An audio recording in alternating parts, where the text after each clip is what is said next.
آپ نے حضرت عمر سے فرمایا عمر تیرے زمانے میں ایک شخص آئے گا، اس کا نام ہوگا اویس، اس کا قبیلہ ہوگا مراد، اس کی شاخ ہوگی کرن، اس کا رنگ ہوگا کالا، قد ہوگا درمیانہ، اور ایک سفید نشان اس کے جسم پر ہوگا۔ جب وہ آئے تو تم اس سے دعا کرانا، علی تو بھی کرانا، عمر تو بھی کرانا، اور میں قسم کھا کے کہتا ہوں کہ اویس جیسوں سے دنیا بھر جائے تو عمر و علی کے ایک بدن کے بال کے برابر نہیں، لیکن اس کے ذریعے سے ایک پیغام آگے پہنچانا تھا۔ تو حضرت عمر اور حضرت علی حیران ہو کر دیکھنے لگے کہ ہمیں کہا جا رہا ہے کہ اویس سے دعا کروائیں، وہ ہم صحابی وہ تابعی۔ تو آپ نے فرمایا اس نے ماں کی ایسی خدمت کی ہے، جب وہ ہاتھ اٹھاتا ہے تو اللہ ہاتھ واپس خالی موڑتا ہی نہیں۔ یہ پیغام پہنچانا تھا کہ ماں باپ کے آگے جھکو۔ جس دیش میں آپ رہتے ہیں یہاں کام کی رفتار بہت تیز ہے، ماں باپ اگر موجود ہیں تو کم ہی کچھ نصیبوں والے ہیں جن کو کچھ اولاد کی خدمت ملتی ہے، ورنہ دیواروں کے ساتھ ہی زندگی گزر رہی ہوتی ہے۔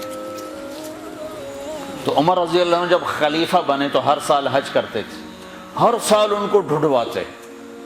اب مجھے یہ نہیں پتا درمیان کے کوئی سال ہوں گے کہ ایک سال آپ نے حج پر سارے حاجی اکٹھے کر لیے، ایسے اپنے سامنے کا کھڑے ہو جاؤ بھائی، سب کھڑے کر لیے، کہنے لگے بیٹھ جاؤ سارے یمن والے کھڑے رہو، تو سارے بیٹھ گئے، یمنی کھڑے رہے، کہ سارے یمن والے بیٹھ جاؤ، قبیلہ مراد والے کھڑے رہو، تو سارے یمنی بیٹھ گئے، مراد والے کھڑے رہے۔ اس سال میں یمن گیا جماعت میں تو اویس کرنی کے گاؤں گیا، ان کی جگہ پیدا ہوئے، جو ان کا قبیلے کے لوگوں سے ملا، اس علاقے سے گزرا، دیکھا کہ اچھا یہاں وہ ہستی پیدا ہوئی تھی۔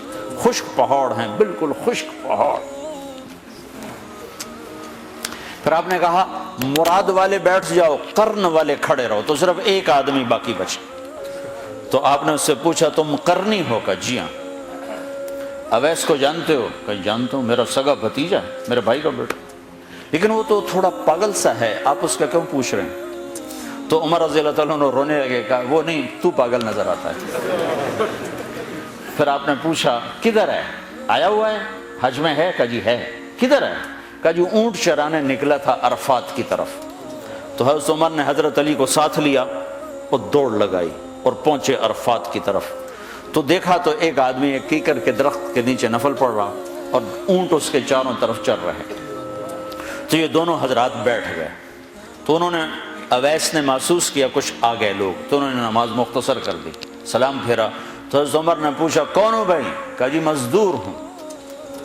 کہا تیرا نام کیا ہے؟ کہا جی اللہ کا بندہ۔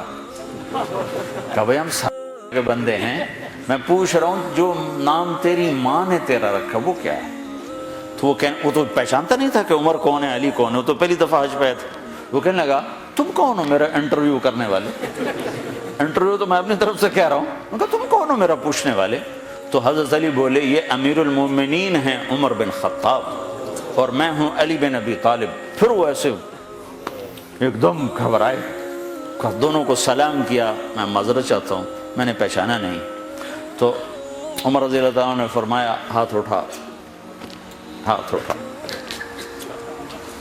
برمنگھم والوں کو پیغام پہنچے کہ ماں کی خدمت کیسے کی جاتی، کہ عمر جیسا ہاتھ اٹھوا رہا ہے، علی جیسا، علی جیسا۔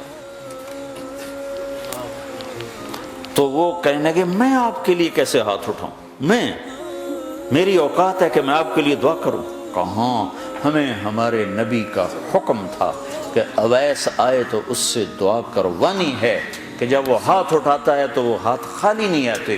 کس وجہ سے؟ تہجد، جہاد، تبلیغ، ذکر، تلاوت، تسبیح، حج، عمرے، نمازیں، روزے، ذکر، تلاوت۔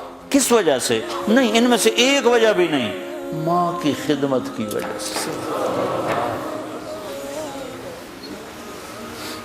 پھر ایک اور جگہ آپ نے فرمایا کہ لوگ جب جنت میں چلیں گے تو اویس بھی چلے گا، جب جنت کے دروازے پر پہنچے گے تو اللہ تعالیٰ فرمائیں گے اویس کو روک لو، باقی کو جانے دو۔ تو اویس گھبرا جائیں گے، کہیں گے یا اللہ مجھے کیوں روک لیا ہے؟ تو اللہ تعالیٰ فرمائیں گے ٹھہر جاؤ، جانے دو ان کو۔ ہاں بھائی، اب یہ سامنے جہنم کے لوگ کھڑے ہوئے ہیں، تو شفاعت کر، تیری تو فعل لاکھوں انسانوں کو جنت میں ڈالو، تجھے اس لیے روکا ہے کہ تو شفاعت کر، جدھر تیری انگلی اٹھتی جائے گی ان کے لیے جنت لکھتی چلی جائے گی، ان کے لیے جنت لکھتا چلا جاؤں گا، جدھر جدھر تو انگلی اٹھائے۔ صرف پونڈ ہی سب کچھ نہیں، مائیں بھی بہت کچھ، صرف پونڈ ہی سب کچھ نہیں ہے، باپ بہت کچھ ہیں۔